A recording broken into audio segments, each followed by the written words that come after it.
What's going on, guys? Welcome to another video here on our channel. My name is D here at EA Motorworks, and today we're going to be reviewing a Mark 7.5 Golf R. The owner has done a couple mods to this vehicle, so we're going to go ahead and interview him. If you guys would like to see any other types of vehicles, comment below and let us know what you would like to see. But with that being said, let's get straight into it. Alright, so this is the owner of this Mark 7.5 R, Mr. David. How are you doing today, David? I'm doing good. Thanks for coming by, man. We've done some work on this car. Tell us what we've all done. So pretty much, this is my 2019 Golf R. What's done to this car is I really like for it to be like sort of like sleeperish, but be like anime, so I got stickers on there. But what's done to this car is pretty much full bolt-on. It has APR intercooler, AMS full intake, flex fuel, TVS Stage 2 Plus ECU tune on flex fuel, and also TVS Stage 3 DSG. And yeah.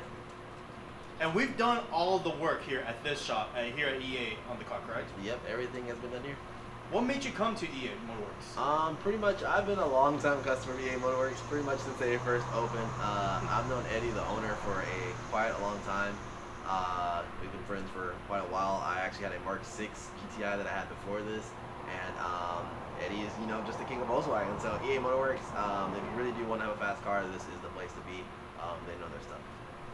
And what are your next plans for the car? What do you have planned more for it? Pretty much, not too much. My main goal really is just to have a nice, fun daily. But in the streets of Houston, it does get a little bit hard to have a fun daily out here when everybody's, super quick.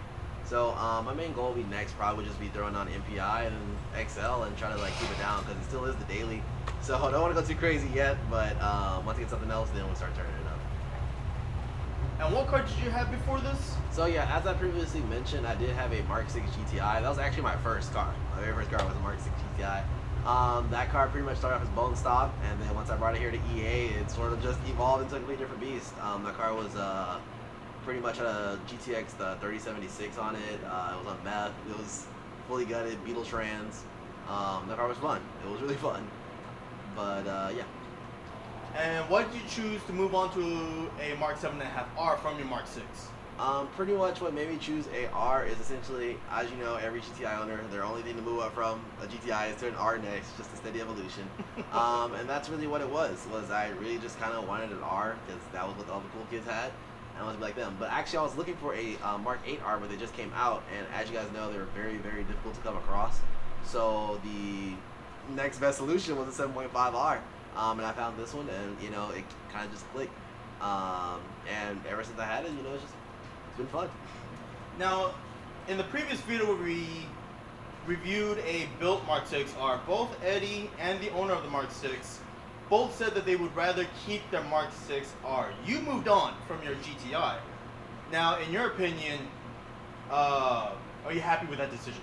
So some days, it's like a iffy sort of love-hate relationship. I wouldn't say hate. It's just like a love and a regret. Some days the R, it's kind of a little too easy, if that makes sense. It doesn't feel raw. It's more like a luxury sort of aspect. But the Mark 6, it feels more raw. You feel really more connected with the car. Maybe it's just GTIs in general, but I know for me, the one thing I do feel a little disconnected sometimes between the R and the GTI, because it's not as raw. It's still fast. It's plenty of fast. It definitely goes a lot faster than my Mark 6. But at the same time, it just doesn't have that raw feeling. It feels a little bit more, luxurious, which sometimes I kind of miss. So I feel like a perfect combo would be having one of these and a Mark 6, GTI is like a daily or something like that. Now, could that more connectiveness that you had with the Mark 6, could you attribute that to the fact that it was a manual versus your DSG? Maybe that might be what it is. Personally, I have never driven a Mark 6 DSG car. I've only driven all Mark 6 manuals. But I think maybe the DSG might equate to it, because I think the DSGs in these cars, as everybody knows, are very, very, technology advanced. And it just makes things too easy. But even then, I feel like sometimes even without the DSG, the R is just so smooth. It's very smooth, and it takes all the way. I think it's the DCC. The DCC, I think, makes it a lot very smooth, easygoing, versus that raw handling feeling. It feels very nimble. The GTI feels nimble, where the R feels like it's just a straight beast on the road. You can just be going 80 and it feels like you're going 20. Now, speaking about that, going from a manual to DSG, I do want to ask what are your favorite things about the car, and what are things that you don't like? Do you regret the fact that you went DSG, or are you happy with the fact that you moved on from a manual? That is like the iffy question. That's the question of the century. I think for me, personally, I think that the DSG, in terms if you want to be fast, it's the way to go. Like it's no questions asked. It's gonna be fast either way. It's really easy. You can't mistake it. Your launches, everything will be the same. But like I said, manual, like I said, is fun. That's the thing. It will be fun. The DSG, I would say if the manual is like driving like connected like a 10, DSG is probably like a 9. It's like right there, but you just don't have that control. And that's I think which is like kind of missing. But at the same time, I don't regret it. But I think if you do like having manual, it'll be nice. I think having a DSG car and a manual alongside, that would be the perfect combo. Because the thing is like, it's nice to have the option to do it if you want to drive manual. But the DSG, like if I'm gonna go out and be fast, I'm gonna hop in the R. You know, that's really all it is.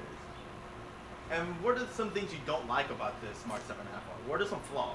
I don't really think there's any flaws with the car, to be honest. Honestly, I think one of the flaws I would say is that like I don't really even know. Like it's really hard to say there's anything wrong with the car. Like even then, like it's reliable. There's no real problems with it. Like I mean, DCC is like a thing. It's super smooth. It's just hard. Like it's hard to find anything wrong with it. I think my one main concern would just be that like it's so subtle. Like people don't know, if that makes sense. But that's the whole point of the GTI and the R, is that like people aren't supposed to know. And I think it's kind of funny because you like race cars wouldn't want to race you. Like they won't think you're anything. But that's the joy. Is like when you line up and beat them and they're like, what the heck is that? Like what is that minivan? So I think that's the thing.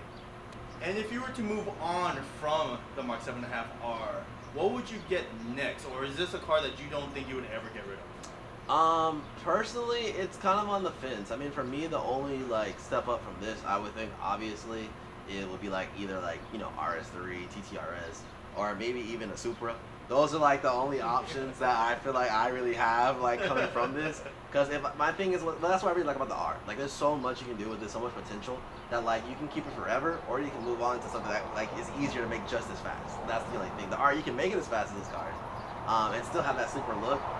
But the main thing is like I feel like there's not really much. This can be an in-game car if you want. You know, you can Daza swap it. You can do whatever you want. And I think like either that would be the two options I'm leaning for. It's like once I get to the point where I'm like, what else can I do?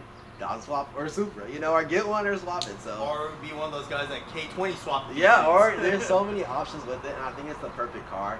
And for me, the one thing I like about the R mostly is that it is like a luxury in car. It's like more of a collector's car, I guess. It's an R.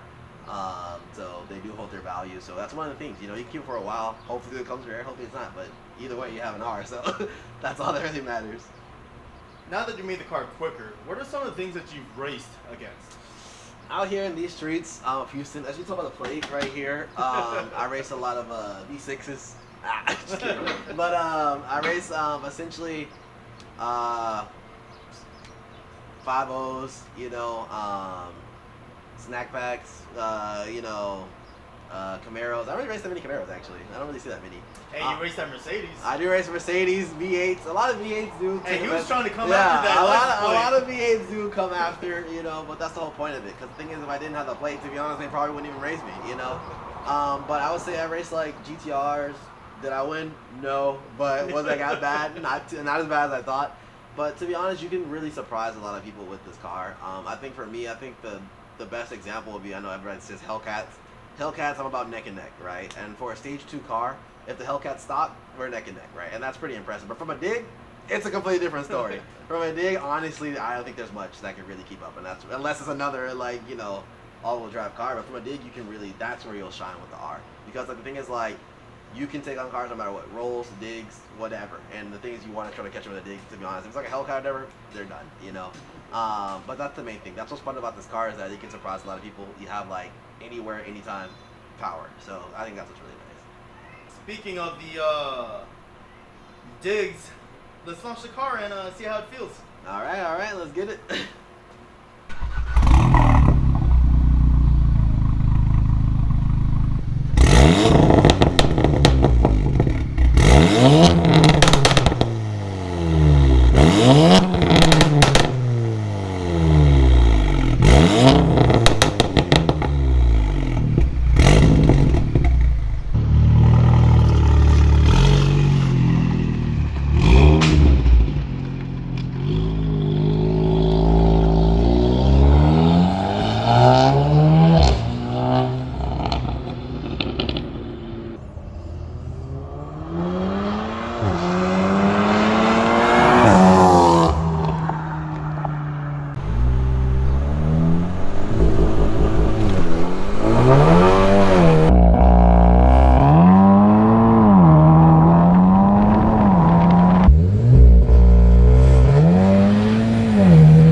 guys, as y'all saw, this thing launches hard.